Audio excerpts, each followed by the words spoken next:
អូខេសួស្តីបងប្អូនអរគ្នានៅមេរៀនទី1យើងនឹងរៀនអំពីការដំឡើងកម្មវិធី Photoshop 2023ទាំងអស់គ្នាអូខេអញ្ចឹងយើងចូលទៅដំឡើងទាំងអស់គ្នា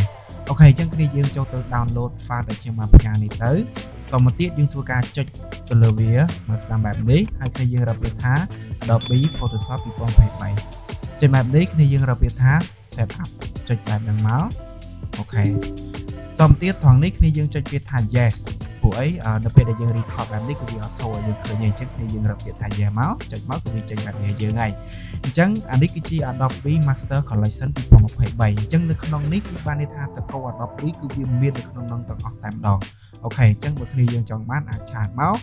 ខ្ញុំនឹងធ្វើការផ្ញើឲ្យកន្លែងនេះអូខេកន្លែងនេះខ្ញុំធ្វើការដោះ select ទាំងអស់សិនតាមទៀតខ្ញុំទៅរកកម្មវិធីរបស់ខ្ញុំដែលត្រូវ down កម្មវិធី2023នេះ Adobe Photoshop 2023ខ្ញុំចុចបែបនេះមកតាមទៀតខ្ញុំចុចពាក្យថា continue អូខេឥឡូវវាកំពុងតែ install ឲ្យយើងហើយជាងយើងធ្វើការរងចាំតិចទៅឲ្យវា install បានពេញសិនមកយំទៅអានេះគឺវាអត់មានពិបាកអីទេអត់មានពិបាកក្រែក៏មានអីទេយើងធ្វើការ install មកប្រើបានតែម្ដងអត់មានចាំបាច់ពិបាកអីទេព្រោះយើងគាត់ធ្វើការ download ទៅតាមវីដេអូដែលខ្ញុំបានបង្ហាញមកបានជោគជ័យហើយយើងធ្វើការរងចាំតិចទៅ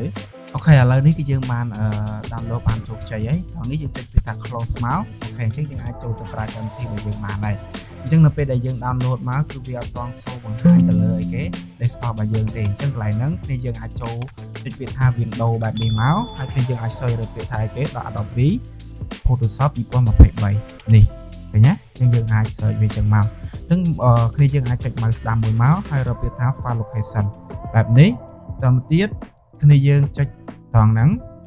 ចុច mouse ស្ដាំម្ដងទៀតគ្នាយើងរកពាក្យថា show more option របស់យើងនេះមកគ្នាយើងរកពាក្យថា send to ហើយមកដាក់វាទៅលើអីគេ desktop អូខេអញ្ចឹងគឺវានឹងshowបង្ហាញនៅលើ desktop របស់យើងនេះហើយអញ្ចឹងយើងបាន download បានជោគជ័យហើយអញ្ចឹងយើងជួបគ្នានៅវីដេអូបន្ទាប់ទៀត